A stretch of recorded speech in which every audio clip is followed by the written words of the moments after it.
Masechet Yoma Daf Yud Aleph, on va commencer par la dernière ligne de Yud Amud Bet. Man tana leha detanu Rabbanan kol ha-she'arim shayu sham lo haya lahem mezuzah chutz mi-sha'ar Nikanor shelifni mimenu lishkat parhedrin. En introduction de cette baraïta, pour mieux comprendre le sens de la question de la Gemara, rappelons la mahloket fondamentale qu'on a déjà vue dans le daf précédent entre Rabbi Yehuda et Chachamim, à savoir est-ce que la Lishkat Parhedrin, la salle dans laquelle le Kohen Gadol allait passer 7 jours avant Kippour, est-ce que cette salle de Parhedrin nécessitait une mezouza, oui ou non? Selon Chachamim, oui, parce qu'en effet, c'était le logement, l'habitation du Kohen Gadol pendant 7 jours avant Kippour. C'est là-bas qu'il habitait. Donc pourquoi ne pas mettre une mezouza? Chayav mezouza minatora. Selon Rabbi Yehuda, il dit que c'était que midei Rabbanan. Et ce pour quelle raison? Pourquoi on a mis une mezouza dans un endroit pareil? C'était pour pas qu'on dise que le Kohen Gadol était en prison, puisqu'il n'avait pas le droit de sortir de ce lieu d'isolement 7 jours avant Kippour. Alors les gens disent, Mskin, il est en prison. Pour pas qu'il ait cette impression, on met une mezouza comme pour une maison. Il est dans une maison, pas dans une prison. Ça, c'était la chita de Rabbi Yehuda. Et pourquoi cette pièce de Parhedrin était exempte et dispensée de mezouza selon Rabbi Yehuda? La Gemara avait expliqué que Rabbi Yehuda, pour lui, si ce n'est pas un logement qui sert pendant toute l'année, c'est juste 7 jours par an, alors ça ne requiert pas de mezouza. Nahon, c'était ce qu'avait dit Rabbi Yehuda au début. Mais après, la Gemara a réfuté cet argument pour la simple raison que Rabbi Yehuda lui-même nous dit que Soukat Hag Bahag nécessite mezouza. Il faut fixer une mezouza à l'entrée de la souka. Pourtant, on ne vit là-dedans que 7 jours. Alors ne me dis pas que l'Ishkat Parhedrin est dispensé de mezouza parce que ce n'est provisoire. La réponse de la Gemara, c'était que, en réalité, on ne met une mezouza que dans un baït. Quel est le caractère de baït? Baït, c'est un lieu de confort, de commodité. On y vit à l'intérieur agréablement. Tu sors quand tu veux, tu rentres quand tu veux. Tu es libre de faire chez toi ce que tu veux. Alors que là, le Kohen Gadol était obligé d'y passer les 7 jours avant Kippour à l'intérieur. Il ne pouvait pas sortir. Pour aller, par exemple, prendre un café avec son épouse, il ne pouvait pas. Non, il restait là. Ça s'appelle Dira Baal Korho. Dira Baal Korha, Rabbi Yehuda dit Loshma Dira. Ce n'est pas une habitation normale, puisque ce n'est pas un logement classique. Voilà pourquoi, selon lui, il n'y avait pas de mezouza à fixer dans l'Ishkat Parhedrin pour le Kohen Gadol. Par contre, dans la souka, puisque tu as la liberté de rentrer quand tu veux, de sortir quand tu veux, alors en effet, selon lui, il fallait fixer une mezouza dans la souka. Alors maintenant, la Gemara pose la question, à savoir, qui est l'auteur de la braïta suivante? Qui dit que, dans le Beth Amikdash, toutes les portes qui s'y trouvaient, toutes les entrées, ne portaient pas de mezouza. On n'avait pas fixé de mezouza dans toutes les entrées, à l'exception de Sha'ar Nikanor. Sha'ar Nikanor, c'était le fameux tzaddik, un homme qui a offert au Beth Amikdash les 2 grandes portes de cuivre et qui ont failli être noyés dans l'eau, puisque quand il les a ramenés d'Alexandrie et que la tempête a soufflé dans la mer et que le capitaine du bateau a dit on est obligé d'alléger le bateau, alors il a pris une première porte, il l'a jetée dans l'eau. Qu'est-ce qu'a fait Nicanor? Il s'est agrippé à la seconde, il a dit si vous la jetez, jetez-moi avec. Vous savez plus quoi faire. Et quand il a fait cette Messirut Nefesh, la tempête s'est calmée et ils sont arrivés à Jaffa, au port de Yafo. Nicanor, il pleure parce qu'il lui manque une deuxième porte. Et qu'est-ce que fait Akadosh Baruch Hu? Il a fait un nes. En voyant sa volonté d'apporter au Beth Amikdash sa contribution, eh bien, il y a 2 versions dans la Gemara. Première version, c'est que la deuxième porte, elle s'était accrochée et agrippée sous le bateau. Et elle a flotté, elle est remontée à la surface en arrivant. Deuxième version, carrément un miracle. Comme Yona. C'est qu'une grande baleine avait avalé cette porte et elle a rendu sur le rivage. C'est comme ça qu'ils ont récupéré la deuxième. C'est pourquoi, même le jour où ils se sont enrichis et qu'ils avaient échangé toutes les portes du Beth Amikdash, qu'ils l'ont remplacé avec des portes en or, à l'exception des Sha'arei Nikanor, qui sont restés de cuivre, Mipene Hannes Shena'asa Bahem. Et le remez, l'allusion à cela dans Shirachirim, Rahitenu Berotim. C'est quoi Berotim? Berit Yam. L'alliance qu'Hakadosh a établie avec la mer pour qu'elle nous rende cette deuxième porte.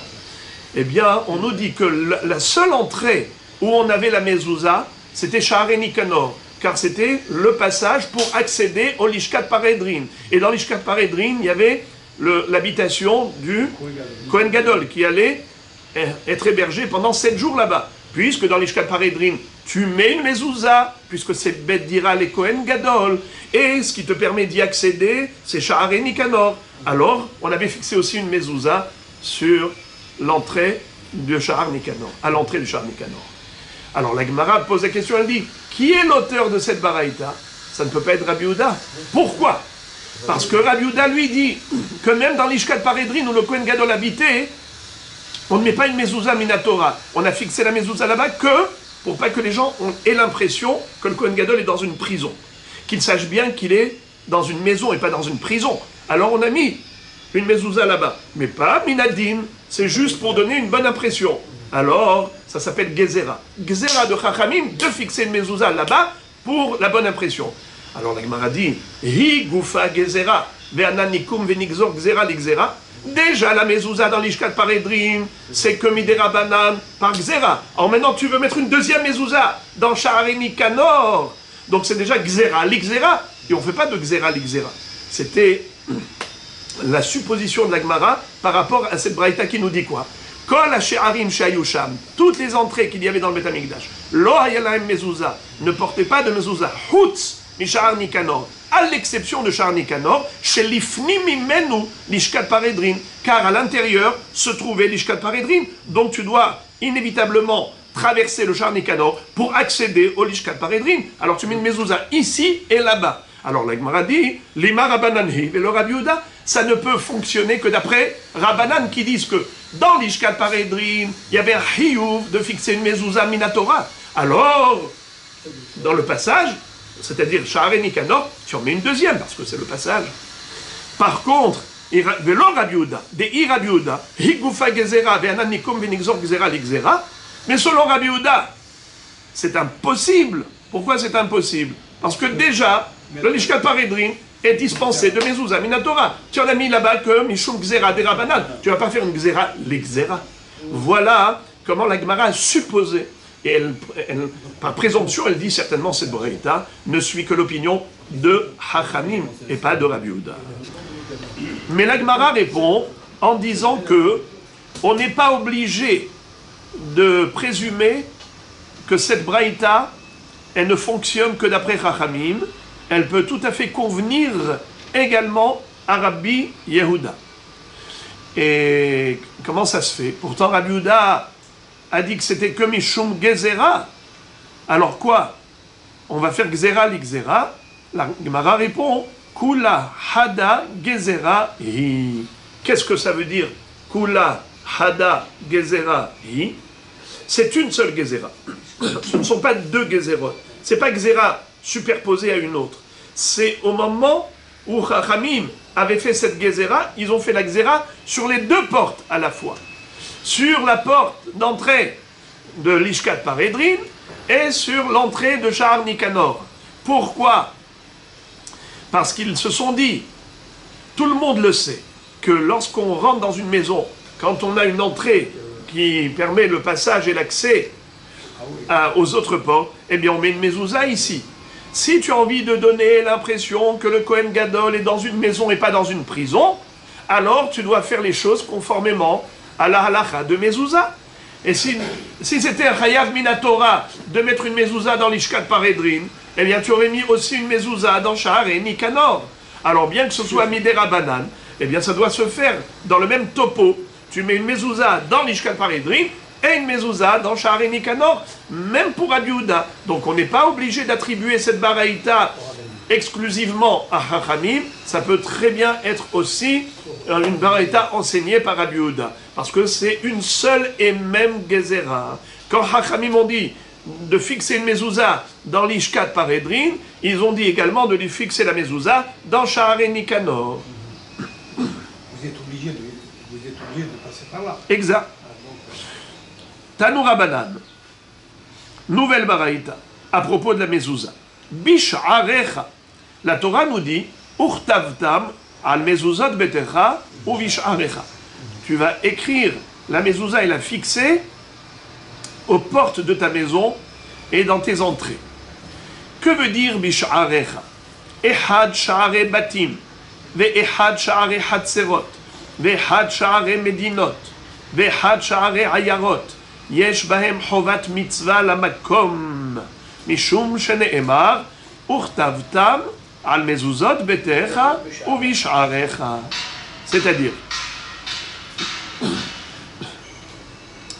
du mot bish'arecha, on inclut pas seulement les entrées de maison, mais également les entrées, toutes les entrées. Que ce soit une entrée de Hatzer. C'est quoi Hatzer? Une cour, puisque les maisons, autrefois, étaient dans des entrées communes, c'est-à-dire une cour commune. On rentre dans la cour, et ensuite de la cour, on accède à la maison des particuliers.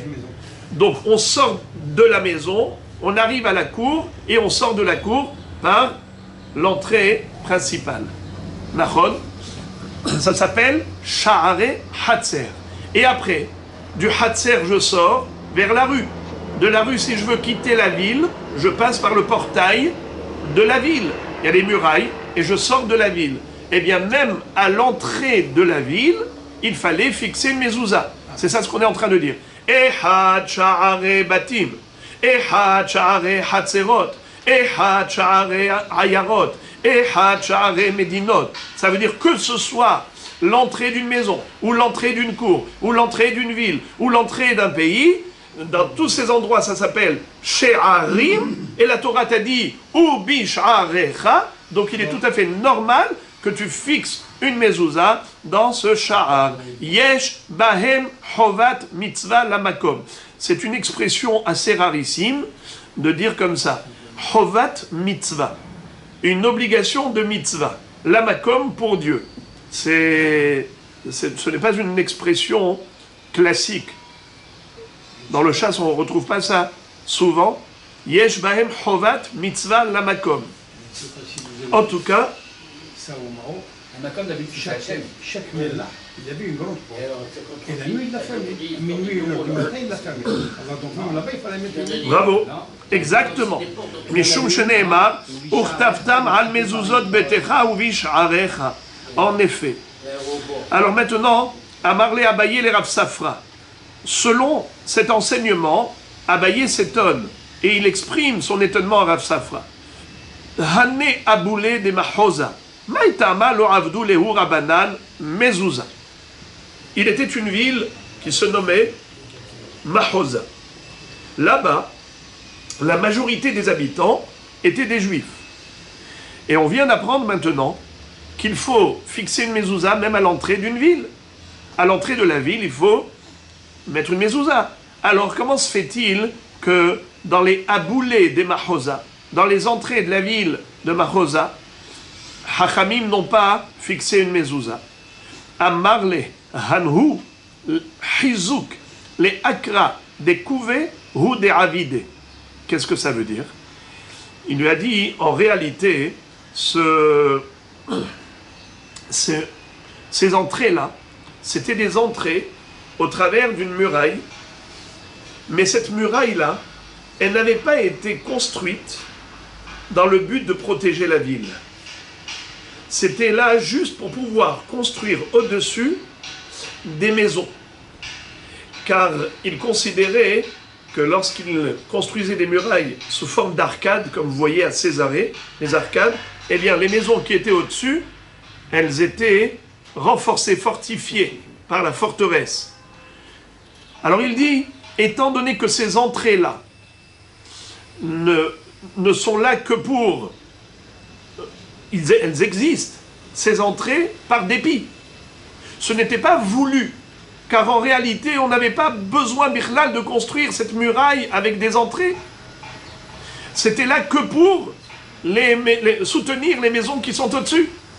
Voilà pourquoi ces entrées n'ont pas le statut de sha'ar. Ou bish'arecha, c'est lorsque ce char est là naturellement. Mais ici, ce n'était que de manière indirecte, accessoire. En réalité, ce n'était pas voulu, ce n'était que accessoire. Alors, la Gemara dit, tu m'excuses, malgré tout, ve'akra dekouve goufa tiv'e mezouza. C'est-à-dire, ok, tu m'as dit que on n'avait pas besoin de portail et d'entrée pour la ville. Tu as construit ces murailles que pour les maisons qui sont dessus. Il lui dit, comment tu as accédé à ces maisons? Dis-moi comment tu accèdes à ces maisons. Tu as forcément des escaliers à l'intérieur de cette muraille. C'est un petit peu comme les quais de gare. Je ne sais pas si vous voyez dans les... Comment on accède au deuxième quai, au troisième quai. Comment on fait? Eh bien, on a des escaliers qui descendent en souterrain. Vous allez dans le tunnel et vous remontez les escaliers de l'autre côté et vous accédez au deuxième quai, au troisième quai. Eh bien, à l'intérieur de ces murailles, qui étaient très épaisses, on avait des escaliers qui permettaient de monter sur la muraille et ensuite d'arriver à ces maisons qui étaient sur la muraille. Alors il lui dit, eh bien, d'accord, on n'avait pas besoin d'entrer pour la ville, mais on a besoin d'entrer pour la maison, parce que la maison, on l'a faite avec Kavana au-dessus de la muraille. Et donc, inéluctablement, tu as besoin d'ouvrir une entrée avec des escaliers pour accéder à ces maisons qui sont au-dessus de la muraille. Comment tu vas faire autrement? Donc maintenant, c'est une entrée qui te permet d'accéder aux maisons. Et ça, c'était oui voulu. Pour la ville elle-même, je n'avais pas besoin. Mais pour accéder aux maisons, c'était forcément nécessaire. Alors pourquoi tu ne mettrais pas une mezouza à ce titre? C'est la question que Abaye pose encore à Rav Safra. Ve'akra dekoube goufa tiv'e mezouza deha idbadira les shomer beta asurim. En plus, c'est que là-haut, il y avait le shomer qui habitait là-haut. Deha Tanya, preuve, beta knesset, sheshbo bedira le hazan knesset, hayevet bimzouza. On a une halakha qui dit que le Bet Knesset, en soi, ne nécessite pas de mezouza, car ce n'est pas un lieu d'habitation. Ce n'est pas comme Betecha. Mais si, à l'intérieur de la choule, il y a une pièce attenante dans laquelle habite le shamash, ce qu'on appelle le Hazan Knesset, eh bien, dans ce cas-là, il faut mettre une mezouza, même à l'entrée de la synagogue. La synagogue en tant que telle est dispensée de mezouza. Mais si derrière la synagogue, on a une salle, une maison où habite le shamash, puisque tu passes par la synagogue pour accéder ensuite à la maison du shamash, donc il faut mettre une mezouza même à l'entrée de la synagogue. Alors la même chose, même si dans l'absolu ces entrées étaient dispensées de mezouza, mais puisqu'elles servent à accéder là-haut, au-dessus de la muraille, à ces maisons où se trouve le shomer, tu devrais fixer une mezouza. Et là, Amar Abaye. C'est la raison pour laquelle Abaye a refuté les réponses que lui donnait Rav Safra et il donne la sienne personnelle. Qu'est-ce qu'il dit? Mishum Sakana. Il dit, tu veux savoir pourquoi est-ce qu'on ne mettait pas de mezouza dans la ville de Mahoza? C'est par Sakana. Quel danger encouraient les Juifs s'ils avaient fixé une mezouza? Eh bien, tout simplement, c'est que les goïms, ne comprenant pas cette mitzvah de mezouza, ils auraient pu croire qu'on est en train de les ensorceler. Les Juifs sont en train de jeter des sortilèges sur eux. Eh bien, ils auraient pu se venger des Juifs en disant « Vous voulez nous ensorceler ?» avec toutes sortes de subterfuges. Voilà. Alors ça aurait pu être un danger. Voilà pourquoi on n'a pas mis de mezouza. D'ailleurs, la Gemara va raconter une histoire, c'est pas la Gemara, c'est carrément une braïta, qui nous raconte une histoire au travers de laquelle nous voyons que les goïms be'emet prenaient cela pour de la magie, de la sorcellerie. Regardez ça. Detanya mezuzat yahid nivdeket pa'amayim beshavua. Veshel Rabim Pa'amaim Beyovel. Un yahid, un particulier, doit vérifier la cacheroute de sa mezouza 2 fois par Shavua. C'est quoi Shavua ici? C'est pas 2 fois par semaine. 2 fois par septena. Ici, Shavua, ça veut dire septena. Pa'amaim et Shavua. Donc 3 ans et demi. Une fois tous les 3 ans et demi. Veshel Rabim. Et si il s'agit de mezouza d'une ville, d'une cour, d'un pays, Pa'amaim Beyovel. 2 fois tous les 50 ans.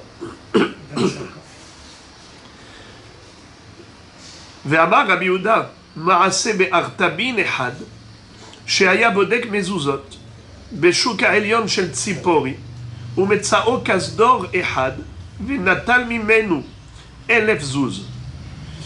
Il était une fois un homme qui travaillait dans un métier qu'on appelait artabin. On n'a pas la traduction exacte de ce métier. En tout cas, c'était un artisan qui en plus était sofer. Et il vérifiait la mezuzot des gens. Aya bodek mezuzot bashuk ha'elyon shel Tzipori. Il était installé dans le souk de Tzipori, de la ville de Tzipori de Haute-Galilée. Et voilà qu'un soldat romain l'a surpris en train de vérifier ses mezuzot. Il a cru que c'était des objets de sorcellerie. Venatal mimenu 1000 zuz. Et il a sanctionné, il lui a fait une contravention, il lui a donc fait un procès, il lui a soutiré 1000 zouz de pénalité. Le pauvre, parce qu'il a soupçonné de vouloir ensorceler et de jeter un sortilège sur les goïms. Donc qu'est-ce qu'on voit de là? Que si on mettait une mezouza dans une ville où il y a des goïms, ils pourraient nous soupçonner et se venger de nous. C'est une sakana. Voilà pourquoi ils n'ont pas mis. La Gemara pose la question, elle dit Vea amar Rabbi Elazar shluchei mitzvah en nizokin. Comment se fait-il que tu crains la vengeance des goïms, mais si tu fais une mezouza, tu es protégé divinement.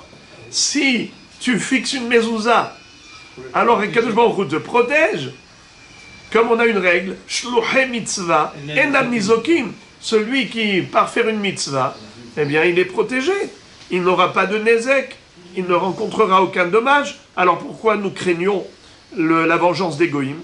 La Gemara de répondre, des kavia hezeka sha'ane. Lorsque le danger est évident, fréquent, dans ce cas-là, c'est différent. C'est-à-dire, quand est-ce qu'on dit que shluchei mitzvah enam nizokim? C'est lorsqu'il s'agit d'un nezek éventuel qui pourrait survenir de manière occasionnelle. Alors là, on dit, n'aie pas peur. Mais si c'est évident que tu te mets en danger, le danger, il est fréquent. Dans ce cas-là, il n'y a pas de protection. Là, on ne dit pas que la mitzvah est un bouclier. Quelle en est la preuve?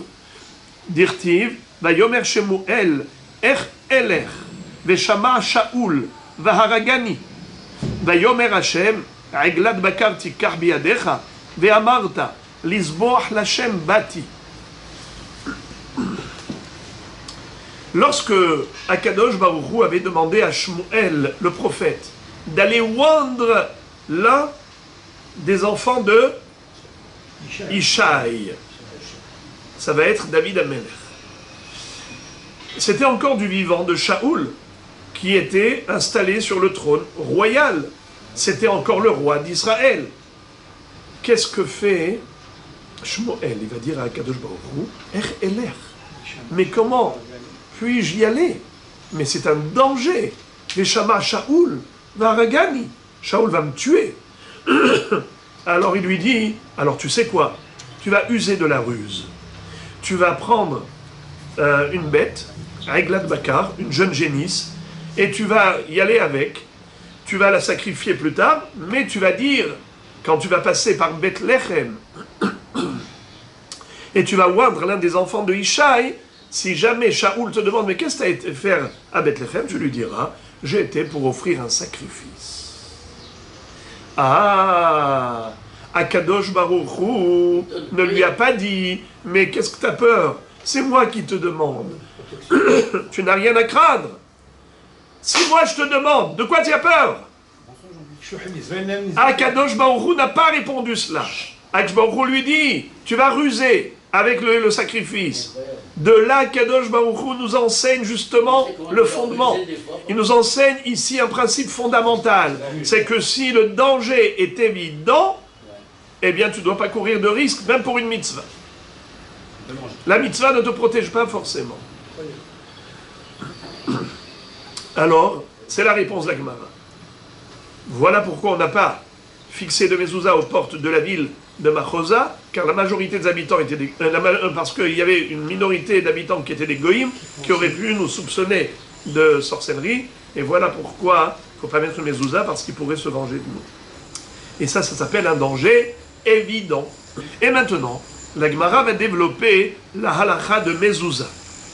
Tane Rav Kahana, Kame de Rav Yehuda, Bet Teven, ou Bet Bakar, ou Bet Ha'etzim, ובית האוצרות פטורים מן המזוזה מפני שהנשים נאותות בהן. ומהי נאותות? רוחצות. Alors, les amis, je vous dis en introduction que Be'ezrat Hashem, nous allons étudier ici une baraïta qui va être interprétée par Rav Kahana, et Rav Yehuda ne sera pas d'accord avec lui. Il va interpréter cette baraïta différemment.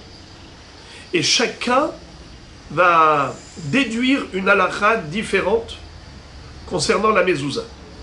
Et vous allez voir qu'ils sont diamétralement opposés par rapport à leur opinion. Et plus tard, la Gemara va citer une mahloket entre les Tanaïm qui correspond, Be'emet, à ce débat.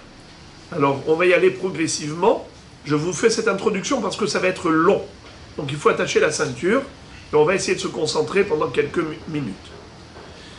Qu'est-ce que dit cette baraïta qu'a cité Rav Kahana, le Emora, devant Rav Yehuda, le Emora?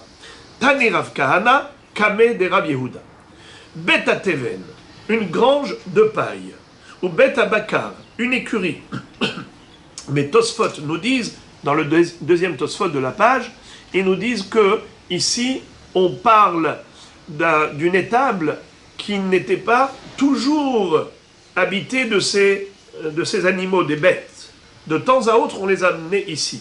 C'est la raison pour laquelle on va voir qu'il y avait un autre emploi, une autre utilisation de ce lieu. Beta Bakar, l'écurie ou l'étable. Beta Etzim, l'entrepôt de bois. À l'époque, on se servait beaucoup du bois comme combustible. Ou Beta Otsarot, les caves à vin et les entrepôts d'huile. Pturi mina mezouza. Tous ces lieux sont dispensés de mezouza. Pourquoi? Mipene shehanashim neotot bahem. Car les femmes vont s'embellir là-bas. Ou bien néotot, profiter là-bas. Il y a deux façons, comment traduire le mot néotot. Néotot, c'est soit avec la racine naé, qui veut dire beauté, soit néotot, ça vient du mot profit. Comme on retrouve dans ma série de brachot, que on ne peut faire la bracha de Boré Meoré à Esh sur un feu, Motsae Shabbat, Hacheye Otu le Oro, qu'à condition qu'on puisse profiter de cette lumière. Si tu n'en profites pas, tu ne peux pas faire la bracha de Boré Meoré à Esh. Donc, Néotot, soit les femmes profitent, soit les femmes s'embellissent, mais en tout cas, que veut dire Néotot? Quelle est l'action qu'elle faisait dans ce lieu? Maï Néotot, Rohatzot, elle se lavait. C'est comme ça que Rav Kahana explique cette baraïta. Et il nous dit, tu veux savoir pourquoi on ne mettait pas de mezouza dans le Bet Bakar? Parce que les femmes se baignaient dans ces endroits. Ou bien dans Bet Teven, ou bien dans Bet Etzim, ou bien dans Bet Otsarot. C'est-à-dire à l'époque où il n'avait pas de douche à la maison. Il n'y avait pas de salle de bain. Alors les femmes allaient dans des lieux isolés pour se baigner. Là-bas, il y avait des grandes cuves et on mettait de l'eau chaude et elles allaient se baigner tranquillement puisque ce n'est pas un lieu fréquenté. À la place de la douche à la maison. Eh bien, étant donné que la femme, elle est déshabillée dans ce lieu, ce n'est pas kavod pour Akadosh Baruch Hu de fixer une mezouza dans cet endroit. Voilà comment Rav Kahana comprend cette baraïta. Je répète, Beta Teven, Beta Baka, Beta Etzim, Beta Otsarot, Pturi mina mezouza, mi pene she'anashim neotot bahem, mai neotot rohatzot. Amar le Rav Yehuda. Rav Yehuda n'est pas d'accord avec Rav Kahana. Il lui dit, Tama de rohatzot, hastama, hayavin. Selon toi, il en ressort de cette baraïta, d'après ton interprétation, que toute la raison pour laquelle on a dispensé ces lieux de mezouza, c'est parce qu'il y avait les femmes qui se baignaient là-bas. Et donc c'est pas kavod pour la mezouza, de la fixer là où la femme se déshabille.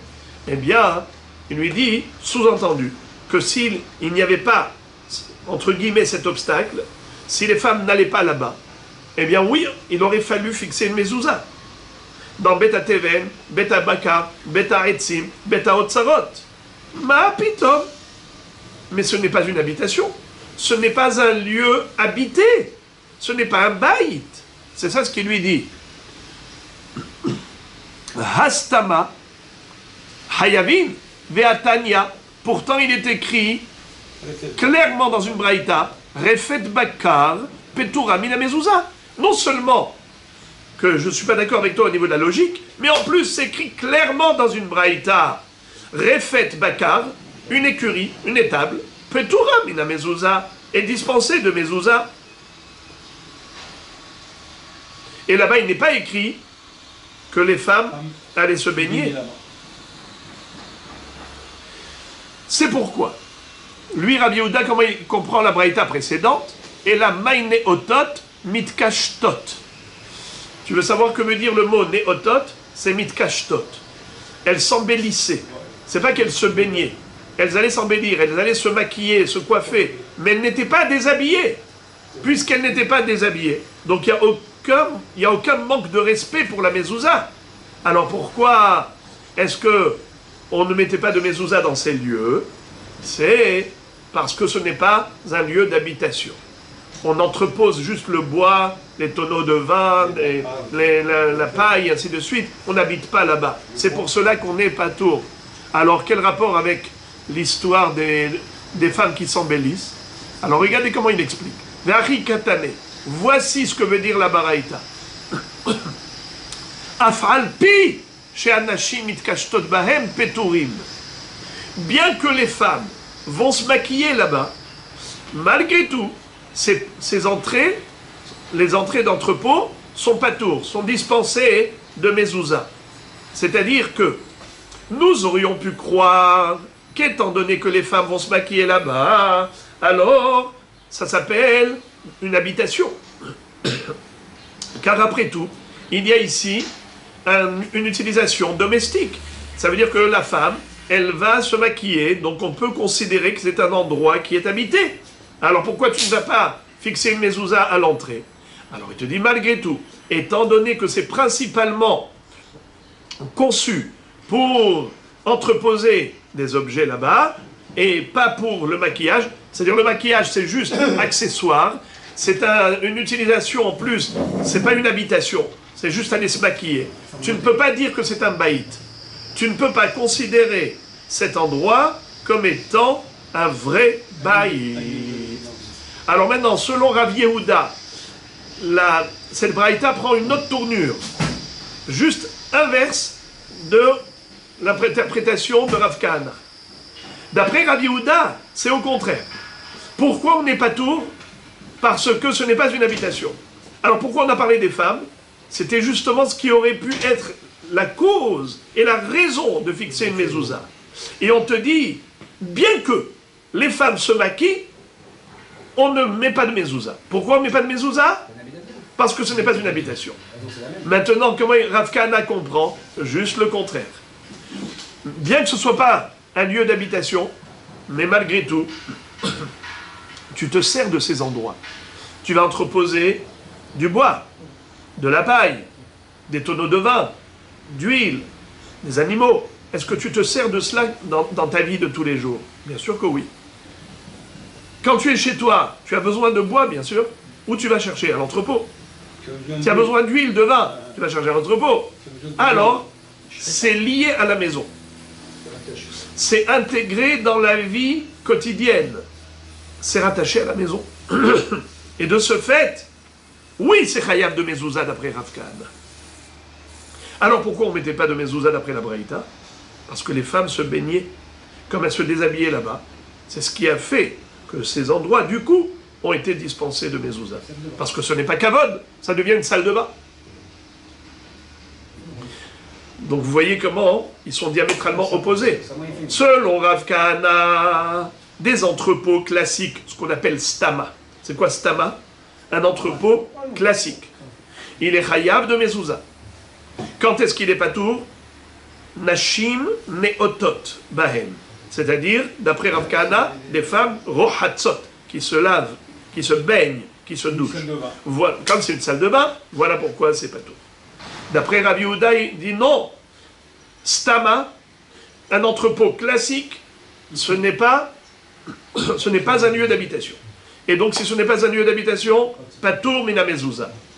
Alors, pourquoi on a parlé des femmes? Il dit les femmes, ce n'était pas une raison de dispenser. Au contraire, les femmes, c'était une raison d'imposer la mezouza. Pourquoi? Car elles viennent pour se maquiller. Donc, tu aurais pu croire que cette utilisation donne à l'entrepôt une dimension et un statut de maison. C'est ça le chidouche, c'est de dire que non. Malgré tout, même si elles viennent se maquiller, après tout, ce n'est pas un habitat. Maintenant, leur débat n'est pas terminé. Il est un peu long. Regardez. Et la Gemara nous dit Amar le Rav Kahana Amar le Rav Kahana. Lorsque Rav Kahana a entendu cette question forte de Rabbi Yehuda, qui est-ce qui se souvient quelle était la question de Rabbi Yehuda? Les femmes sont bénies. Non, mais sa question, principalement, elle est de 3 mots. Vehatania, refet bakar, petura mina mezouza. C'était ça la couchée. Il lui a cité une baraïta. Une baraïta, c'est des Tanaïm. Rav Kahana, c'est un Emora. Il ne peut pas contredire une braïta qui est claire, nette et précise. Qu'est-ce qu'elle te dit, la braïta? Que l'étable, l'écurie, est dispensée de mezouza. Sous-entendu, que même quelque chose qui sert à la vie domestique n'est pas annexé à la maison. Alors qu'est-ce que tu me dis? Qu'est-ce que tu me dis, Rav Kahana? Que si les femmes ne se lavaient pas là-bas, eh bien on aurait été chayav de mezouza. C'est juste à cause des femmes. Mais si c'était un entrepôt classique, une écurie classique, eh bien oui, il faut mettre une mezouza. Ribono shel olam. C'est écrit clairement que non. Refet bakar p'tura mina mezouza. Que va répondre Rav Kahana? Regardez ce qu'il lui dit. Il va lui dire, en effet, c'est une marloquette entre les Tanaïm. Toi, tu t'appuies sur un Tana, moi, je m'appuie sur un Tana. Regardez. Amar le Rav Kahana. She'anashim mitkashtot bahem peturim. Moi, je vais te retourner également la question. Tu crois que tu as trouvé une braïta qui me contredit? Moi aussi, je vais te montrer une braïta qui te contredit. Qu'est-ce qui est écrit? Ve'atania, refet bakar petura mina mezouza, ve'she'anashim mitkashtot ba hayevet bimzouza. Il est écrit clairement, dans une 3e braïta, clairement, que refet bakar petura mina mezouza. Une écurie est dispensée de mezouza. Ve'she'anashim mitkashtot ba hayevet bimzouza. Mais si les femmes se maquillaient là-bas, alors hayav de mezouza. Et toi, qu'est-ce que tu m'avais dit? Toi, comment tu as interprété la braïta précédente? Tu avais dit que, bien que les femmes se maquillent là-bas, dans ces écuries ou autres entrepôts, eh bien, ça reste patour mina mezouza, car ça ne s'appelle pas une habitation. Un maquillage ne donne pas une dimension d'habitation à ce lieu. Et pourtant, c'est écrit clairement le contraire. Bediouk. Alors il lui dit, tu es obligé d'admettre qu'il y a ici une mahloquette. Alors tu es obligé d'admettre aussi ma réponse, qu'il y a une mahloquette. C'est-à-dire, deux baraïtot qui disent l'une le contraire de l'autre. Ça veut dire quoi? Qu'il y a une mahloquette entre les Tanaïm. Alors moi je dis que la mahloquette entre les Tanaïm, elle est justement celle-là. Est-ce que un entrepôt classique qui est déconnecté de la maison nécessite mezouza ou pas? Moi je dis que c'est ça la mahlok. Moi je dis que c'est ça la mahlok. La baraïta précédente qui avait dit que c'est parce que les femmes se lavaient, et donc comme elles étaient déshabillées, ce n'est pas kavod, c'est pour cela que ces endroits sont dispensés. Sous-entendu que sinon, si c'était un entrepôt classique, hayav.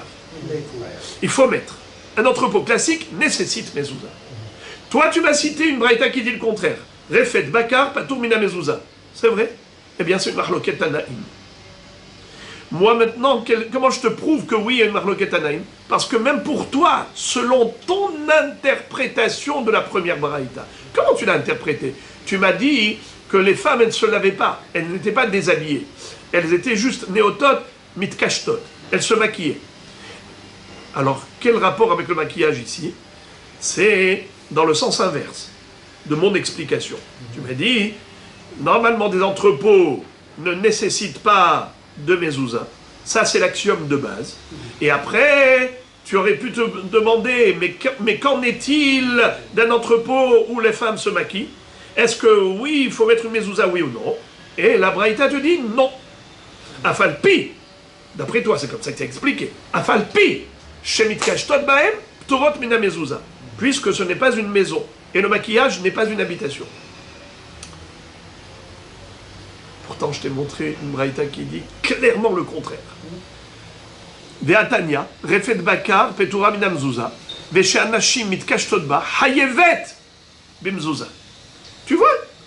Alors, qu'est-ce que tu vas faire avec cette braïta? Tu es obligé d'admettre qu'il y a une mahloquette entre les Tanaïm. Eh bien, même pour moi, tu dois accepter ma réponse. C'est une mahloquette Tanaïm. Et la maïtlach lememar, mitkashtot, tanaehi, les didinami, stama, tanaehi. Pour toi, la mahloquette entre les Tanaïm, c'est quoi? Est-ce que mitkashtot, ça donne une dimension d'habitation ou pas? Pour la première baraïta, non. Pour la deuxième baraïta, oui. Eh bien, pour moi également. Moi, qu'est-ce que j'ai dit? Un entrepôt stam, un entrepôt classique, nécessite mezouza, oui ou non? Moi, j'avais dit que oui. Toi, tu m'as démontré que non. Eh bien, je vais te dire, mon cher ami, que c'est une marloquette entre les Tanaïm. C'est une marloquette entre les Tanaïm. Il y a un Tana qui dit oui, il y a un Tana qui dit non. Et comme j'ai expliqué tout à l'heure, l'argumentaire de chacun. Un pense qu'un entrepôt, c'est annexé à la maison, et l'autre pense que c'est déconnecté de la maison. Mais en tout cas, c'est une marloquette Tanaïm. Alors, il ne faut pas m'en vouloir. Si moi, je t'ai dit quelque chose, et que tu m'as cité une braïta qui me contredit, j'en conviens. Oui, c'est vrai. Il y a une braïta qui me contredit. Et moi, je m'appuie sur l'autre braïta. Parce que toi aussi, tu as dit quelque chose, mais moi aussi, je t'ai cité une braïta qui te contredit. C'est quoi la réponse? C'est que tu ne marloquettes entre les deux Tanaïm. Eh bien, pourquoi tu ne vas pas dire à mon profit, pour moi également, la même chose? J'ai dit quelque chose qui contredit une braïta, c'est vrai, mais c'est une marloquette entre les Tanaïm. Ce n'est pas terminé. La Gemara va nous dire que on va trouver encore une braïta que chacun va interpréter à sa façon.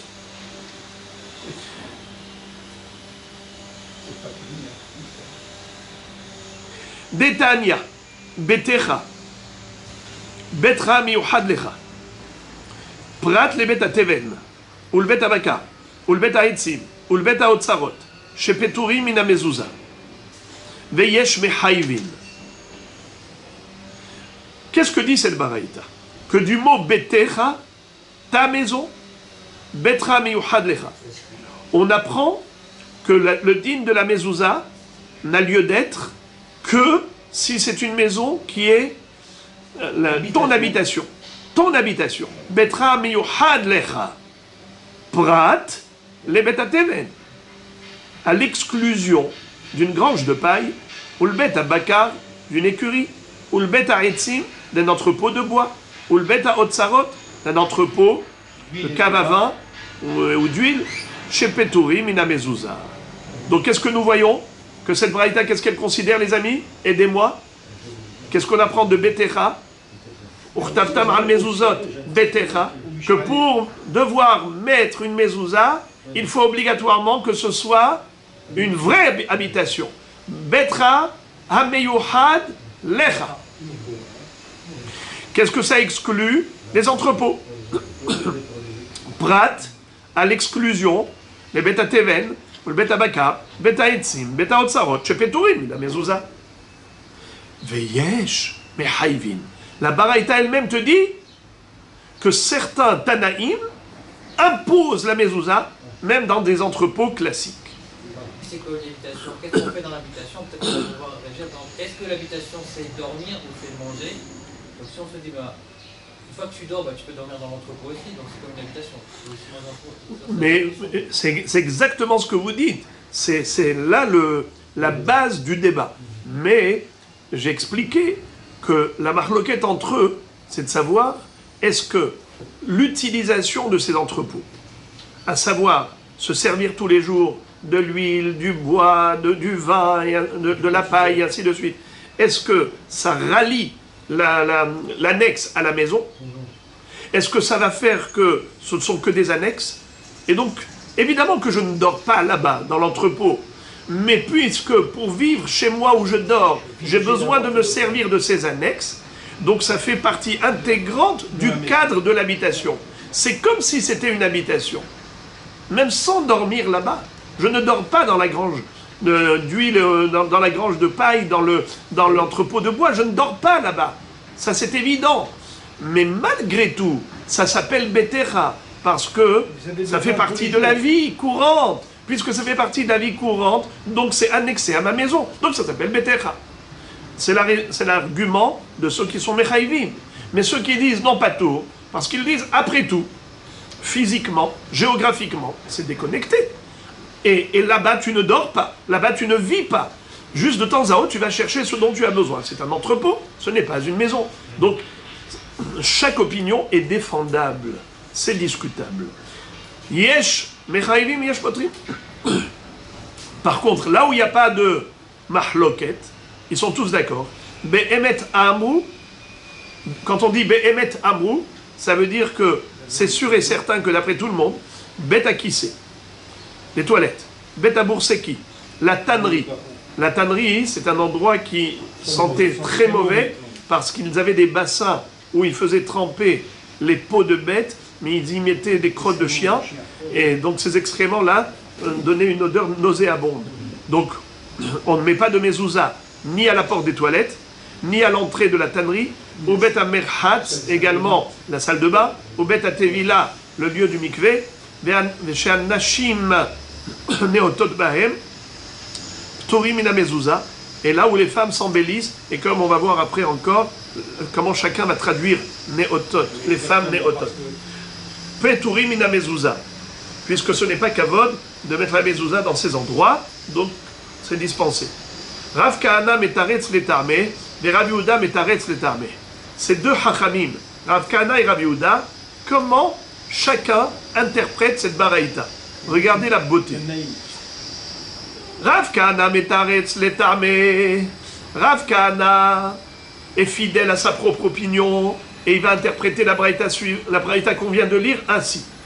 Betecha, betra hameyuhad lecha. Quand on a dit dans la Torah que tu mettras une mezouza, urtaptam al mezuzot betecha, betecha hameyuhad lecha. Une habitation, une maison qui est pour toi ton habitation. Prat les betateven, à l'exception de betateven, la grange de paille, betabakar, l'écurie, betaetzim, l'entrepôt de bois, le betaotsarot, la cave à vin et d'huile. Shepturim mina mezouza bistam. Voyez-vous, il a rajouté le mot bistam, qui veut dire que même s'il n'y a pas de femme qui se lave là-bas, tu es patour. Veyesh shemechayvim bistam. C'est quoi Veyesh mechayvim? La Braïta qui a dit, il y en a qui disent que tu es chayav, c'est qui? Ce sont les Tanaïm qui pensent comme Rav Kahana. Vous vous rappelez que Rav Kahana disait que même bistam chayav b'mzouza. Mais là on a dit c'est Rav Kahana qui a dit. Rav Kahana, il nous interprète la Braïta qu'on a lue. Qu'est-ce qu'il y avait écrit dans la Braïta? Veyesh mechayvim. Lui, il te dit Veyesh mechayvim, ça se rapporte à quel cas? Au cas d'un entrepôt stam. Et certains disent que dans l'entrepôt stam, il n'y a pas de chiyuv de mezouza.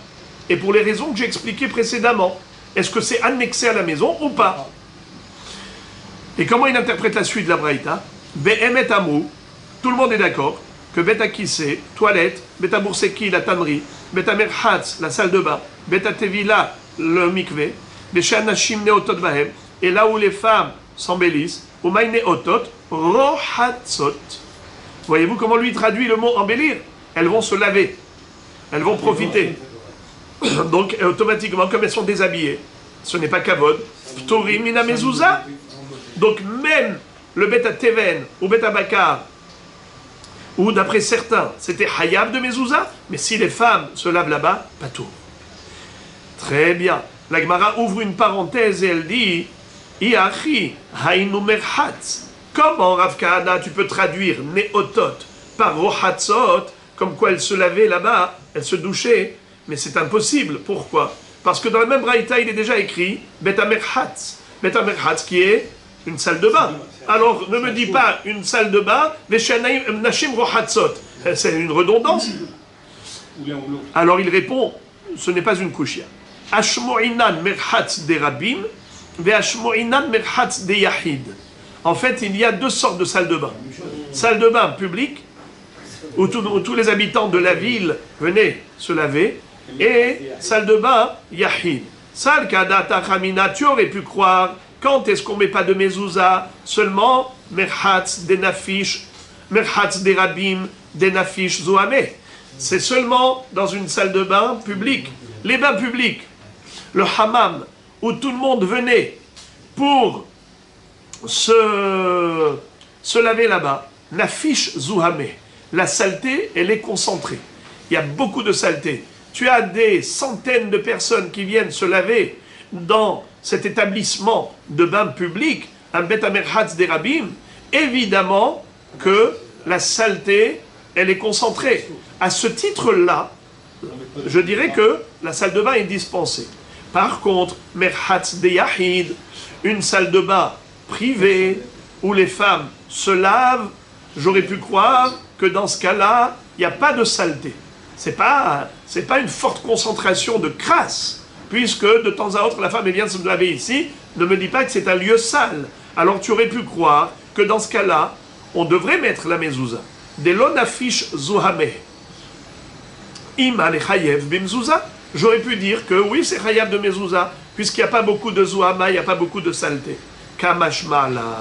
On te dit non, même une salle de bain privée où il n'y a pas beaucoup de saleté, mais étant donné qu'on se déshabille, alors ce n'est pas kavod pour le nom d'Hachem qui est dans la mezouza.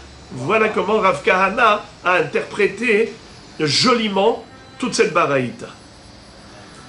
Mais Rav Yehuda, qui n'est pas d'accord avec lui, comment est-ce qu'il va interpréter cette baraïta? Il va lui donner une autre structure. Regardez. Et Rav Yehuda metaretz letarne. Et Rav Yehuda, lui, interprète cette baraïta à sa façon. Et il reprend tout depuis le début. Hachi katane. Voici ce qu'elle voulait dire, la Braïta. Betecha, betecha miyuchad lecha. La Torah te dit, urtaftam al mezuzot betecha, c'est uniquement si c'est un lieu d'habitation. Prat, à l'exception de Bet Ateven, Bet Abaka, Bet Aetzim, Bet Aotzarot, Shepeturim, Mina Mezouza. Va filou mitkashtot. Là, il a rajouté des mots qui ne figuraient pas dans la Braïta telle qu'elle. Mais regardez comment, ce qu'il a fait. Je vous en prie, les frères, regardez là-haut, un peu plus haut. Amarli Rav Kahana. Veshean Nashim mitkashtot bahem peturim. Ve'atanya. Refet bakav. Petura minam zuza. Veshean Nashim mitkashtot bahem. N'est-ce pas? Ça, c'était dans la première baraïta. Maintenant, lui, qu'est-ce qu'il a fait, Rav Yehuda? Il a dit que même dans la fameuse braïta qu'on a lue, Betecha, Betra Meyuhadecha, Prat le Beta Teven, Beta Bakar, Beta Etzim, Beta Otsarot, Pturim, Mina Mezouza, Afilu Hanashim Mitkashtot Bahem. Il a rajouté une parenthèse. Et il te dit que ces entrepôts, comme ils sont déconnectés de la maison, ce ne sont pas des habitations. Et même dans le cas où les femmes vont se maquiller, où tu aurais pu croire que le maquillage fait partie de la vie de tous les jours des femmes, donc c'est comme une habitation. Puisqu'elles vont se maquiller là-bas, donc c'est un lieu où on vit. Eh bien non. Afilu mitkashtot. Afilu mitkashtot. Veyesh mechayvim bemitkashtot. Vous entendez comment Rabbi Yehuda comprend? Il dit Pturim veyesh mechayvim. Il dit, c'est quoi, pour quelle raison patour? Pour quelle raison chayav? Ceux qui disent patour, pourquoi ils disent patour? Ceux qui disent chayav, pourquoi ils disent chayav? Fidèle à sa propre opinion, selon sa conception, ça prend une autre tournure cette braïta. Il dit, on parle d'entrepôts où les femmes se maquillent. Et puis puisqu'elles vont se maquiller, alors certains disent, le maquillage est une vie, le maquillage une vie féminine, l'esthétique, donc ça fait partie de la vie des femmes. Si elles vont là-bas, dans ces entrepôts, pour se maquiller, eh bien ça s'appelle un lieu d'habitation.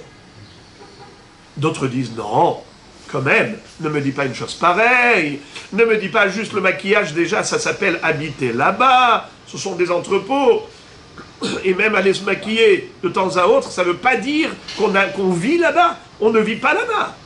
Donc c'est ça la marloquette entre eux. Est-ce que le maquillage peut donner une dimension d'habitation à ces entrepôts, oui ou non? Alors d'après lui, c'est ça exactement la marloquette.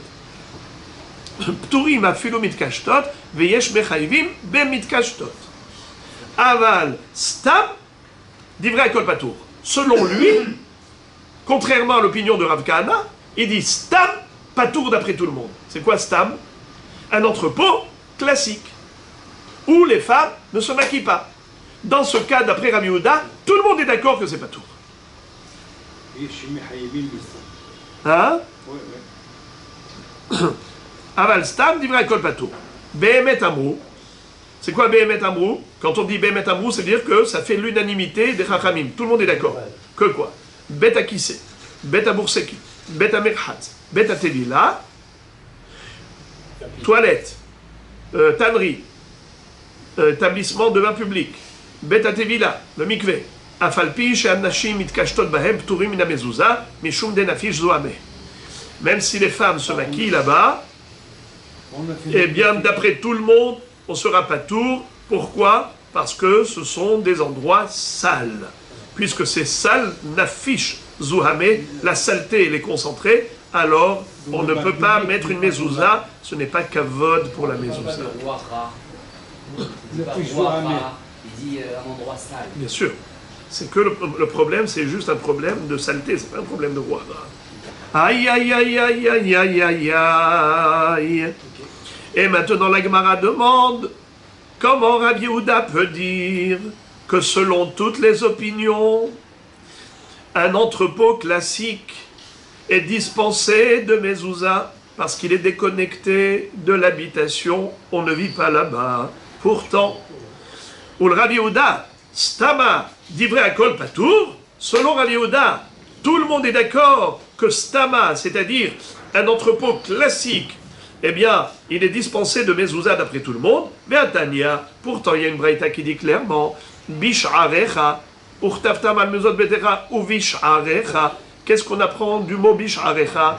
Ehad sha'are batim, Ehad sha'are hatzerot, Ehad sha'are medinot, Ehad sha'are ayarot, Refet, Velulin, Umatben, Ve'otzrot yain, Ve'otzrot shemen, Hayavim bimzouza.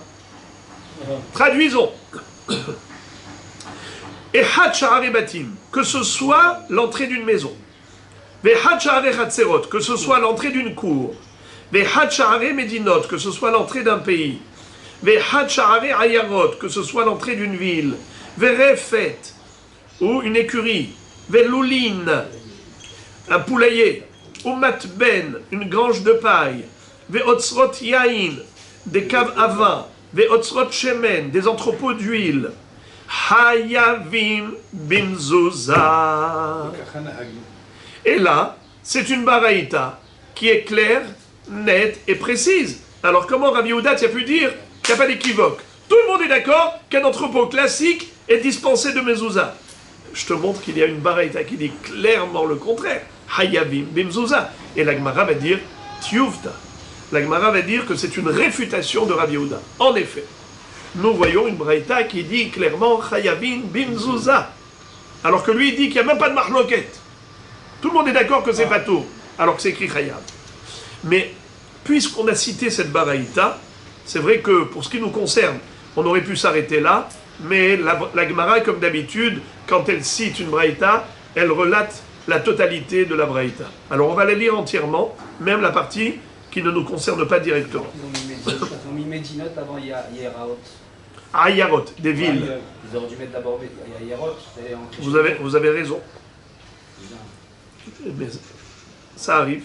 Ah ouais, ça Alors la Gemara dit Yachol she'ani merabbe af bet sha'ar achsadra umirpeset Talmud lomar bait ma bait meyuhad ledira yatz'u elu she'enan meyuhadin ledira.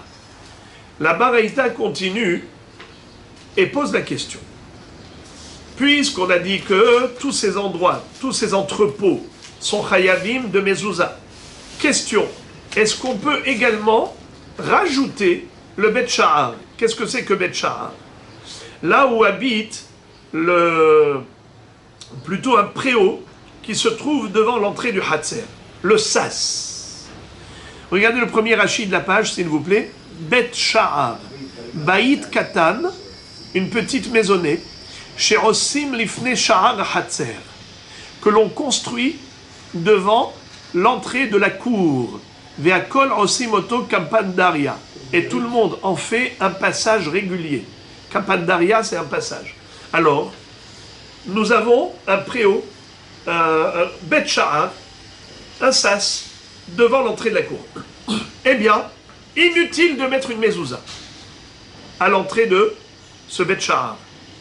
Également arsadra. C'est quoi arsadra? Un préau devant la maison.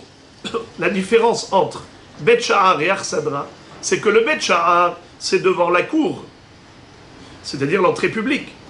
Et Arsadra, c'est devant l'entrée de la maison, entrée privée. En tout cas, l'entrée de l'Arsadra ne nécessite pas de mezouza. Comme l'entrée de Bet Sha'ar ne nécessite pas de mezouza. Pourquoi? Car ce ne sont pas des lieux d'habitation. Est-ce que tu vis dans le Bet Sha'ar? Non. Est-ce que tu vis dans l'Arsadra? Non. Eh bien, pas besoin de mezouza, puisque la Torah te dit Betecha. Bet Sha'ar, Arsadra, Mirpeset, Talmud lomar, Baït. Ma Baït meyuhad ledira. Quand la Torah te dit Betecha, c'est meyuhad ledira, un lieu d'habitation. Yatz'u elu. Ceux-là ont été exclus. Chez En meyuhadin ledira. Ils ne sont pas faits pour être habités. Ce ne sont pas des logements. Bet Sha'ar et Arsadra ne sont pas des logements, donc dispensés. Yachol shani merabe af bet akise ou bet abourseki ou bet amerchas ou bet atevila. Alors maintenant j'ai une question. Tu m'as dit là où tu vis, là où tu habites. Eh bien, je peux te dire que chez moi à la maison il y a des toilettes. Il y a peut-être aussi une tannerie. Il y a aussi bet amerchas, bet atevila. Est-ce que je dois mettre une mezouza à l'entrée de tous ces endroits? Talmud lomar baït, ma baït asouy lechavod, afkol asouy lechavod. Il faut que ce soit un lieu honorifique, honorable, dans le sens où, quand tu rentres, c'est un makom mechoubad, et pas un lieu qui n'est pas mechoubad. Betakissé, des toilettes, c'est pas un lieu de kavod, la tannerie, où ça sent très mauvais, ce n'est pas un lieu de kavod. Bet amerhatz, bet atevila, pareil. Il faut que ce soit comme baït. Baït, c'est un makom mechoubad, c'est là où tu mets la mezouza. Et pas dans un endroit où ce serait considéré un manque de respect par rapport à Eno Asui les kavod. Yatsou elu she'enam asuim les kavod. Encore, la Braïta se demande, Yachol shani merabe af harabayit ve'ale shachot ve'azarot, Talmud lomar bayit, ma bayit shehu hol, af kol shehu hol. Yatsou elu shehem kodesh. La Braïta conclut en disant que nous aurions pu croire qu'il faille accrocher une mezouza à l'entrée des Leshachot, à l'entrée des Hazarot, à l'entrée du Harabaït, c'est-à-dire dans le Beth Amikdash, on a toutes sortes d'entrées, le mont du temple, les Hazarot, les Lishkot. Est-ce qu'il faut mettre une mezouza? Réponse non. Pourquoi? Baït, urtaftam al mezuzat betecha. Ta maison, elle est kadosh ou elle est profane? Évidemment qu'elle est profane. Tu ne mettras une mezouza qu'à l'entrée d'une maison profane, pas à l'entrée d'une maison kodesh. Voilà pourquoi on a dispensé le Beth Amikdash de mezuzot, à l'exception de l'Ishkat Paredrin d'après Chachamim, et même d'après Rabudal par rapport à la prison et ainsi de suite. Et en tout cas, les amis, qu'est-ce qu'on a déduit du mot baït? Qui est-ce qui peut me récapituler les trois caractéristiques de baït? C'est là où les deux, on peut dormir. Baït dira, bravo. Baït dira. Baït, c'est une habitation. Donc ça nous a permis d'exclure tout ce qui n'est pas habitation. Par exemple, qu'est-ce qui se rappelle? Bravo. Bet Shahar, Arsadra et Mirpeset. Mirpeset, je n'ai pas traduit ce que c'est dans 2 secondes. Non, je vais expliquer dans 2 secondes Mirpeset. J'ai oublié de traduire Mirpeset. Deuxième caractéristique de Baït, on a dit que c'était Kavod. Baït, c'est Asouy le Kavod. Ça exclut tout ce qui n'est pas Kavod, comme Beta Kissé, Beta Merchatz et ainsi de suite. Troisième caractéristique de Baït, profane, Hol. Ça exclut quoi? Kodesh. Donc il n'y a pas de mezouza dans le Bet Amikdash, car Bet Amikdash c'est Kadosh. Ça ne ressemble pas à Baït qui est Hol. Donc répétons, Baït c'est Dira, Kavod, Hol.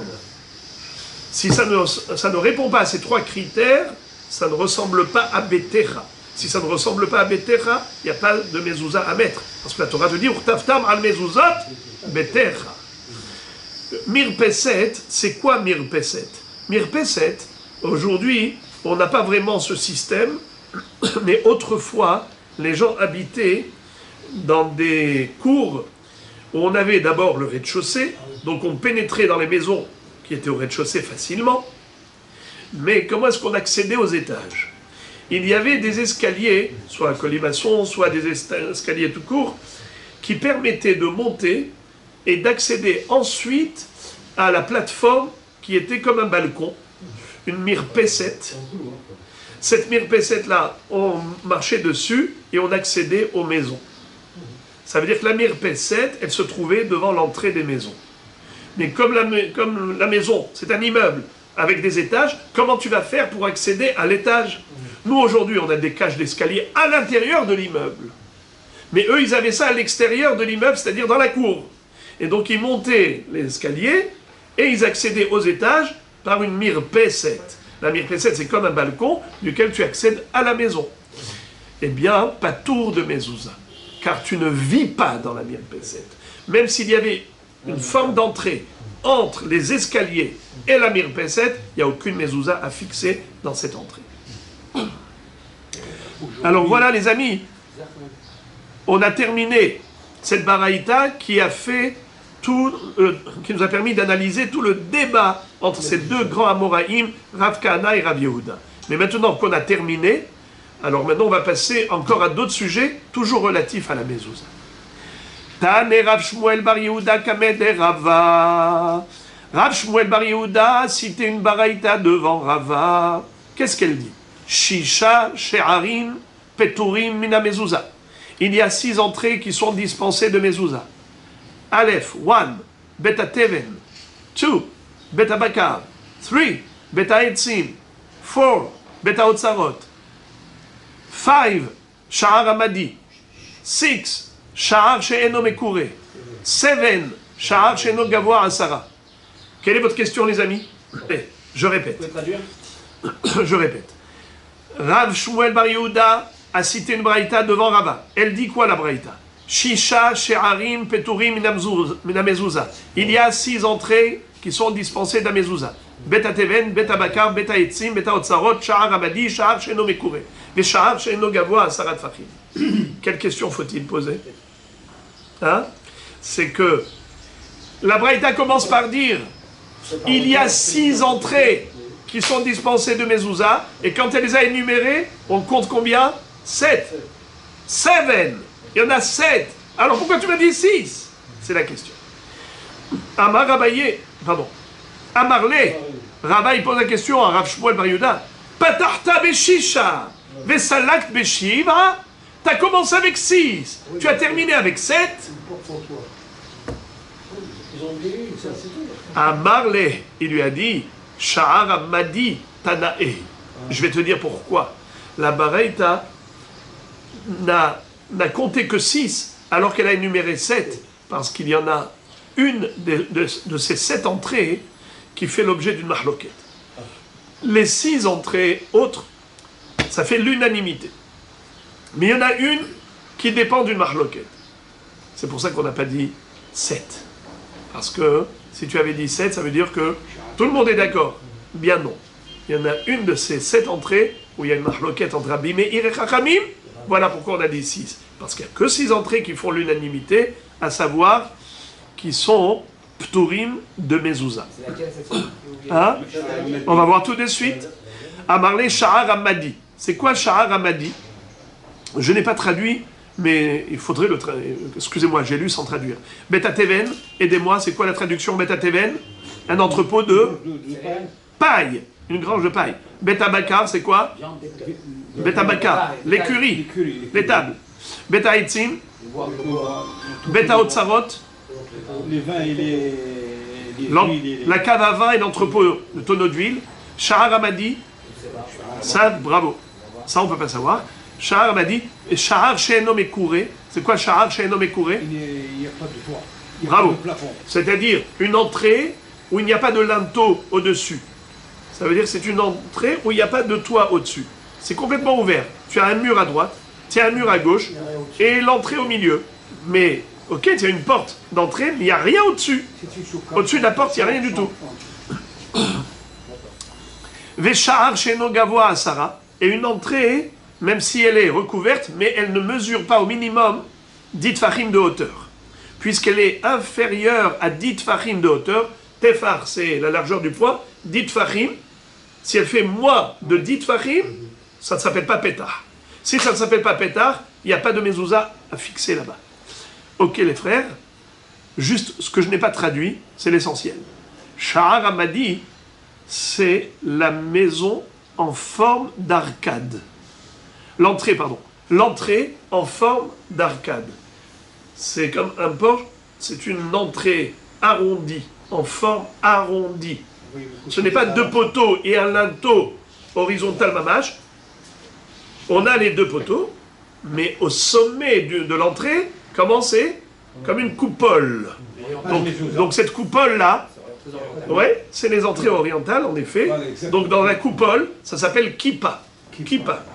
Eh bien, quel est le din d'une entrée de forme d'arc, une arcade? Quel est le din? Mezouza ou pas mezouza? Mahloket. Mahloket. Sha'ar Hamadi. Comme en Madaï, dans le pays de Madaï, là-bas, toutes les entrées sont en forme d'arcade. C'est pour ça qu'on lui a donné ce nom de Mehdi. Alors maintenant, la Gemara va nous expliquer c'est qui discute. Sha'ar Hamadi Tanaehi. Detania. Kippa Rabbi Meir Mechayev Bimzouza Vachachamim Potrim. Une coupole, qu'on appelle une kippa, c'est une entrée en forme d'arcade. Rabbi Meir dit que il faut fixer une mezouza à l'entrée, et Chachamim nous dispensent. Ils disent qu'étant donné que c'est un shahar amadi, forme d'arcade, pas tour. Maintenant, la Gemara nous dit, attention, ce n'est pas exact. Il y a des nuances. Veshavin, chez Imyesh Beragla, Asarat Efachim, Hayevet Bimzouza. Ils sont tous d'accord que si il y avait 10 Fachim dans le pied de l'entrée, Hayevet Bimzouza. Écoutez, Rabotaï, ce que cela veut dire. Voyez-vous ici une entrée, une arcade, n'est-ce pas? Voyez-vous. Est-ce qu'ici il faut mettre une mezouza? La Braïta nous dit que si il y a 10 fachim de hauteur, tout le monde est d'accord que oui, il faut mettre la mezouza. Donc la mahloket, elle est dans quel cas? Quand est-ce que Rabbi Meir dit hayevet et Chachamim disent patour? Tu me dis que s'il y a 10 fachim de hauteur, alors tout le monde est d'accord qu'il faut mettre une mezouza. Dans quel cas il y a une mahloket? Que si il y en a moins. Alors quoi? Ça veut dire que Rabbi Meir il va dire chayav même s'il y a moins de 10 fachim? Mais c'est inenvisageable. Ça on l'a déjà dit que moins de 10 fachim, ça ne s'appelle pas un pétah. Alors écoutez, l'explication de Abaye, elle est indispensable. Amar Abaye. Découlé alma. Gevoa asara. Ve'en beragla shlosha. Ve'lav klum hi. Inami. Yesh beragla shlosha. Ve'en agvoa asara. Ve'lav klum hi. Lo nechleku. Ela bigvoa asara. Ve'yesh beragla shlosha. Ve'en berohba arba. ויש בה לחוק להשלימה לארבע. רבי מאיר סבר, חוקקין להשלים, ורבנן סברי, אין חוקקים להשלים. Alors là, Rabotai, c'est un sujet difficile. C'est un sujet difficile parce que on va parler de halachot virtuelles, incroyable. Rabbi Meir va nous enseigner ici une halacha qui est totalement virtuelle, et c'est le chidouche de Rabbi Meir.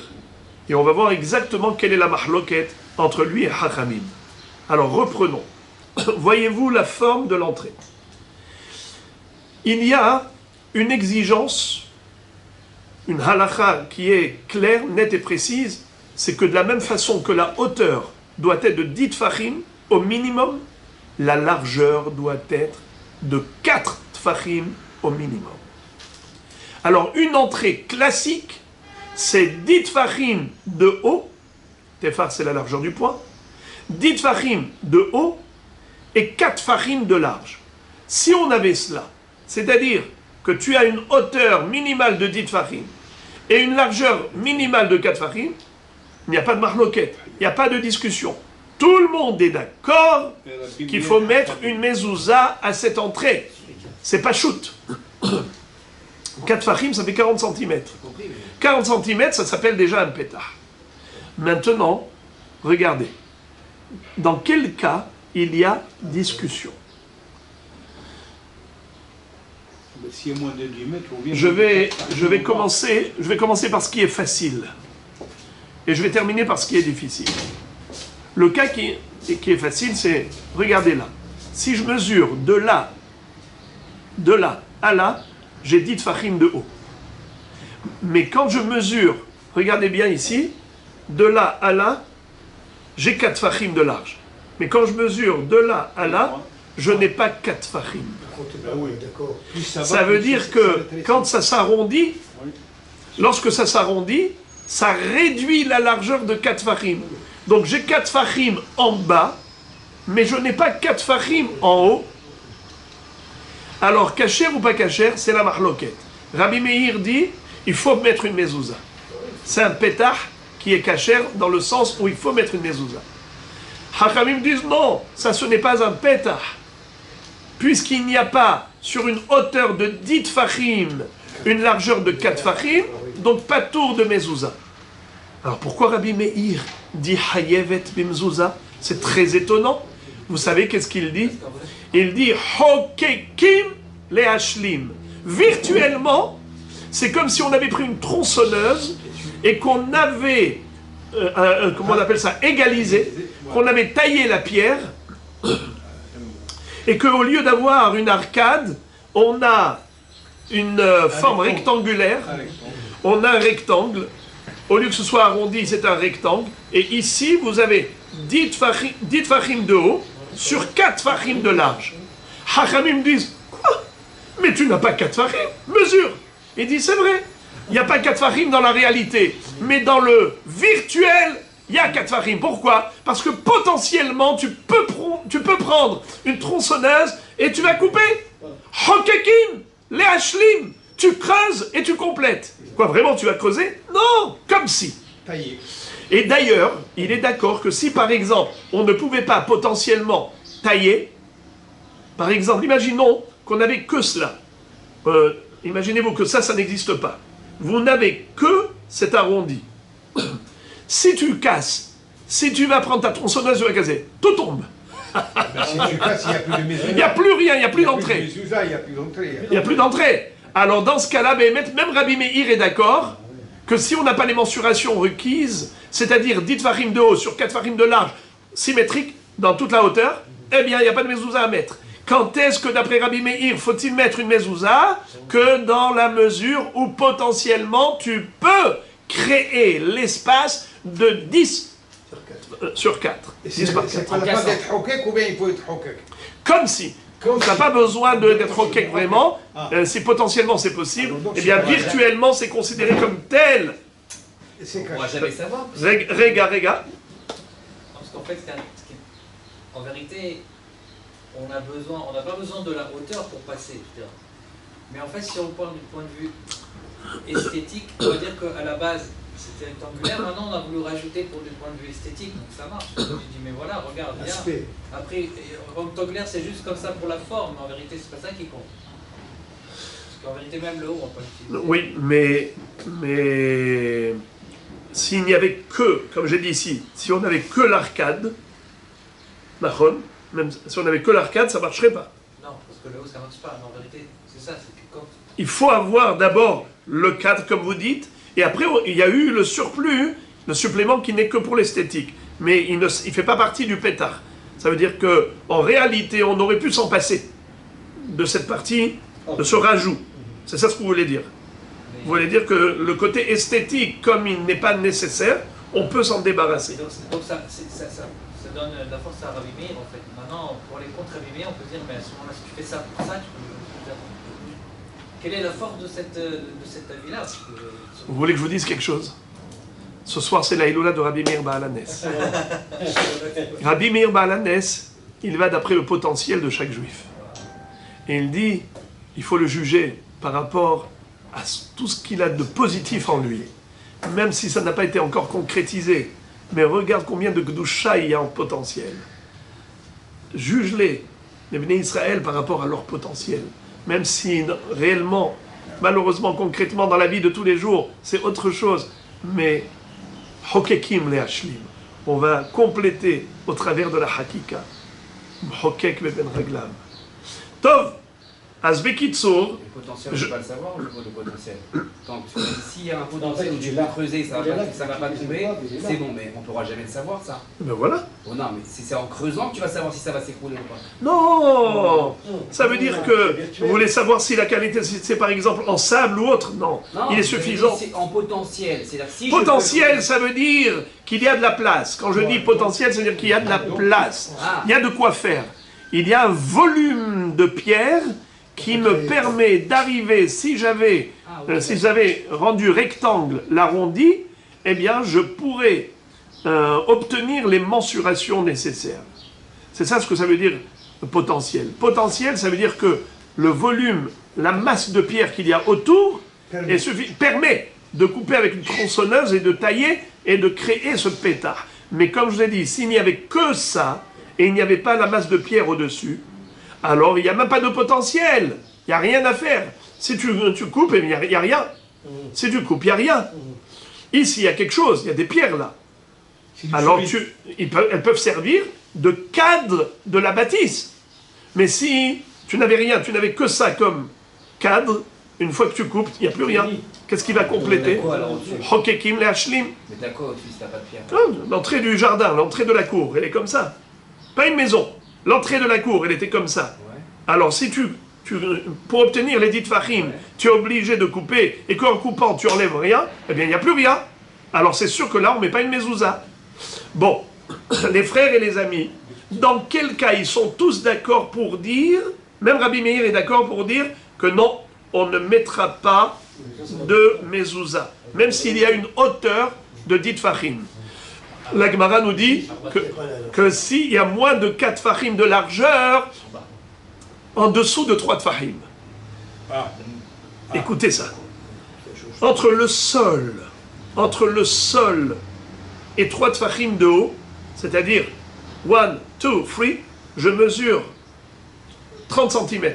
On va dire comme ça. Si on considère que la largeur du poing, c'est 10 cm. 3 fois 10, 30. Imaginons que, ici, j'arrive à 20, je mesure 20, je prends mon mètre, je mesure, et je vois qu'il y a déjà moins de 4 fachim. Je vois qu'il y a moins de 4 fachim. Parce que déjà, ça commence à s'arrondir. Eh bien, dans ce cas-là, chlet, tu ne peux rien faire. Pourquoi tu ne peux rien faire? Parce que c'est considéré comme si déjà au niveau du sol, il y avait moins de 4 fachim. Il faut qu'il y ait déjà un bon départ. S'il y a un bon démarrage, ça veut dire que tu as au moins 30 cm, 3 tfachim entre le sol et la partie qui commence à s'arrondir. Là, tu peux dire que tu as déjà un potentiel. Mais si, déjà depuis le départ, tu as moins de 4 tfachim, eh bien, tu n'as même pas sur quoi t'appuyer, tu n'as même pas la base du pétard. Même Rabbi Meir est d'accord que dans ce cas-là, il n'y a pas de mezouza à mettre. Dispensé de mezouza. Vous comprenez ce que j'ai dit? En fait, en dessous de 3 tfachim, c'est le sol, surtout. Bravo! On a une règle que moins de 3 tfachim, par rapport au sol, c'est comme le sol lui-même. C'est comme si, au niveau du sol, je mesurais, il y a moins de 4 tfachim. Alors, tu n'as même pas un départ. Tu n'as même pas le nom de pétard. Très bien. Tout ce qui est difficile est dépassé. Maintenant, c'est facile. Amarabaye... Je relis ce qu'on a fait. Amarabaye dechoul et alma, tout le monde est d'accord. Gevoa Sarah, si elle a une hauteur de 10 tfachim l'entrée, ven beragla shlosha velav klumhi.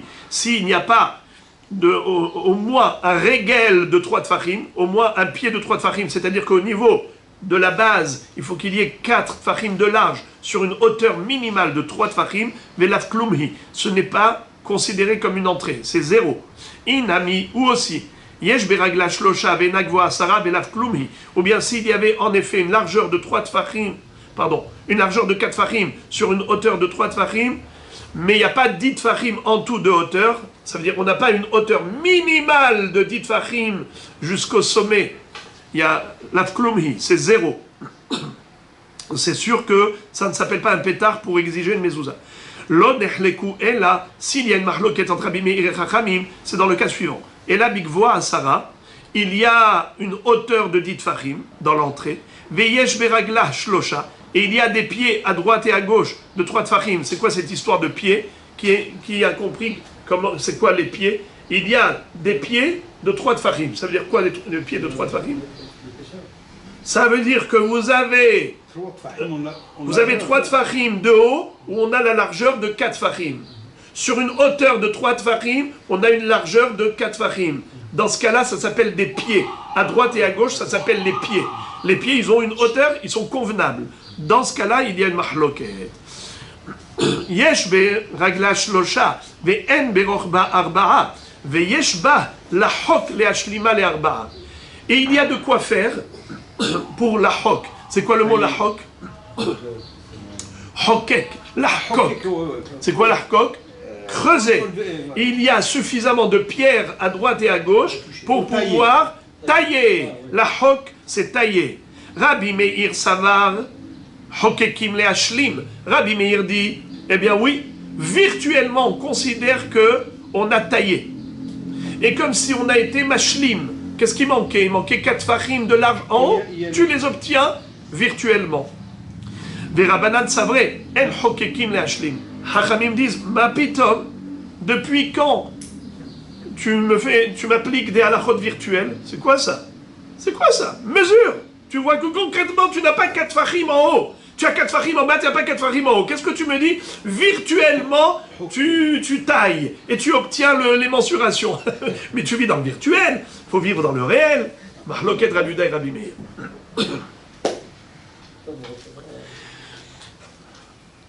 Je dis Rabbi Yehuda, bien que ce n'est pas écrit Rabbi Yehuda, c'est écrit Hachamim, mais on le sait, que l'opposant de Rabbi Meir, c'est toujours Rabbi Yehuda.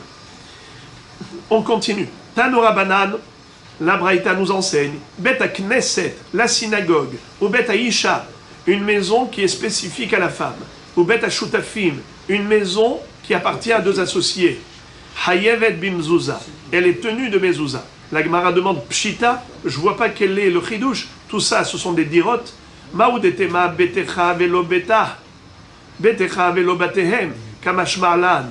Nous aurions pu croire que urtaftam al mezuzot betecha, betecha au singulier, et pas une maison qui appartient à un pluriel, c'est-à-dire à des associés ou beta knesset qui sont associés. On aurait pu croire que c'est exclu. Ou bien betecha et pas betech, c'est l'obeta. Betecha, c'est au masculin. Alors que si c'était au féminin, on aurait dit beta, puisque c'est pas écrit beta, donc on aurait pu croire que la femme, la maison d'une femme, une femme qui habite toute seule dans une maison, nous aurions pu croire qu'elle est dispensée. Kamash marlan, c'est ce qu'on vient nous enseigner, qu'elle n'est pas dispensée. Il faut mettre une mezouza à l'entrée d'une maison qui appartient à la femme, ou à l'entrée d'une maison qui appartient à des associés, ou à l'entrée de la synagogue. La Gemara pose la question, elle dit, Ve'ima chinami, excuse me, pourquoi tu es tellement sûr qu'il faille fixer une mezouza à l'entrée de ces maisons? Pourquoi ne dirait-on pas qu'elles sont dispensées pour les raisons que tu as données? Betecha velo batechem, betecha velo betech. Ve'ima chinami. Réponse. Amarkra le'ma'an irbu yemechem, vime benechem, hane ba'i hayu, ve'hane lo ba'u haye. C'est-à-dire, la récompense de la mezouza, c'est la longévité. Qui est-ce qui ne souhaite pas vivre longtemps? Qui est-ce qui n'a pas besoin de protection? Tout le monde. Alors, puisque la Torah nous dit Urtavtam al mezuzot betera vish'arecha lema'an irbu yemechem vime benechem ala adama. Ça veut dire que Akadosh Baruch Hu te dit grâce à la mezouza, tu auras une longue vie. Alors tu ne veux pas que la femme ait une longue vie? Tu ne veux pas que les associés aient une longue vie? Tu ne veux pas que ceux qui fréquentent la Beth Knesset aient une longue vie? Tout le monde a besoin de longévité. Alors c'est tout à fait normal qu'il faille mettre une mezouza à la porte de tout cela, puisque Akadosh Baruch Hu te dit les ma'an irbu yemechem. Et on veut que tout le monde ait de la longévité. Alors dans ce cas-là, la Gemara dit, c'est vrai, tu m'as convaincu, mais d'autre part, j'ai une question. Et la betecha, la mali, la Torah l'a bien écrit, betecha. Qu'est-ce que ça vient me préciser? Kederava, de amarava, derech biatecha. C'est venu pour t'enseigner l'emplacement de la mezouza. Où est-ce que tu places la mezouza? À droite ou à gauche de l'entrée? À droite. D'où tu le sais? Parce que le mot betecha, c'est la contraction du mot biatecha. Quand tu marches. Comment tu marches en général? Eh bien, tu avances le pied droit en premier. L'homme, quand il marche, qu'est-ce qu'il déplace d'abord comme pied? D'abord le pied droit. C'est pour te faire allusion à l'orientation, à l'emplacement. À droite ou à gauche de l'entrée, tu mets la mezouza. À droite, d'où tu sais? Biatecha. Comme quand tu marches, tu déplaces d'abord le pied droit. Ainsi, l'emplacement de la mezouza, c'est à droite. Voilà pourquoi on écrit Urtavtam al mezuzot betecha biatecha.